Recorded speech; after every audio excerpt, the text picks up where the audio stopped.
Hello dosto, welcome to this session of Beyond Sniffles Deep Dive into Allergy at the World Allergy Week. Today we have a very eminent doctor, Dr. Sitesh Roy, a US board certified allergist, immunologist and asthma specialist to take us through this journey. Why are allergies increasing so much? ये बहुत ही उम्दा सवाल है और ये सवाल हर एक इंसान को पूछनी चाहिए, क्योंकि आज के डेट में एलर्जीज़ 20 से 30% लोगों को भारत देश में है कभी ना कभी ज़िंदगी में, जन्म से लेके मरण तक।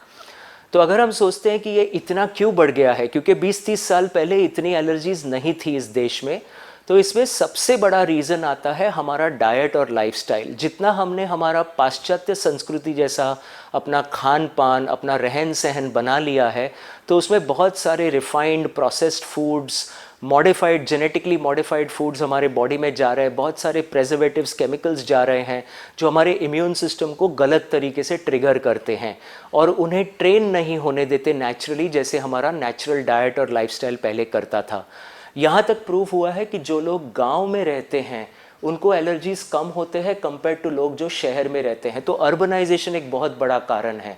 इसके साथ हम हमारा जेनेटिक्स लेते हैं, जैसे दादा दादी नाना नानी को एलर्जीज़ थे तो अगले जनरेशन को ज़्यादा रिस्क है, उसके बाद के जनरेशन को और भी ज़्यादा रिस्क है, तो जेनेटिक्स प्ले करता है। उसके ऊपर आप लीजिए pollution, indoor pollution, outdoor pollution, घर ज़्यादा बंद है, लोग ज़्यादा समय घर के अंदर अपने टीवी, मोबाइल, कंप्यूटर पे स्पेंड कर रहे हैं, तो उनका संपर्क हाउस डस्ट माइट एलर्जी से, कॉकरोच एलर्जी से, पेट एलर्जी से कई गुना बढ़ गया है। और जब आप ये सारी चीज़ों को कंबाइन करोगे तो आप देखोगे कि एलर्जिक प्रॉब्लम्स बहुत बढ़ रहे हैं लोगों में।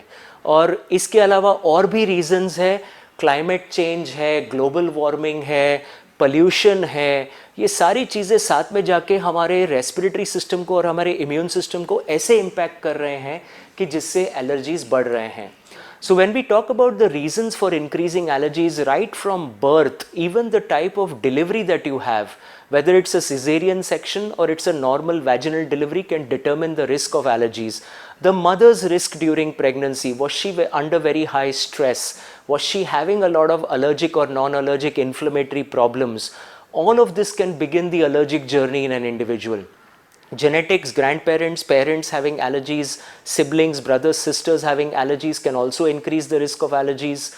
When we look at our diet and our lifestyle, urbanization of our lifestyle and westernization of our diet with refined processed foods, a lot of additives, preservatives, this is a very big cause for our gut and then our immune system going haywire.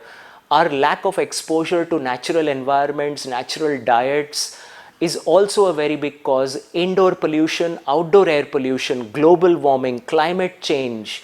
When we look at all of these factors, the risk of allergies in India has gone from being 2 or 3% to being 10, 20 and 30% all within a span of 2 to 3 decades.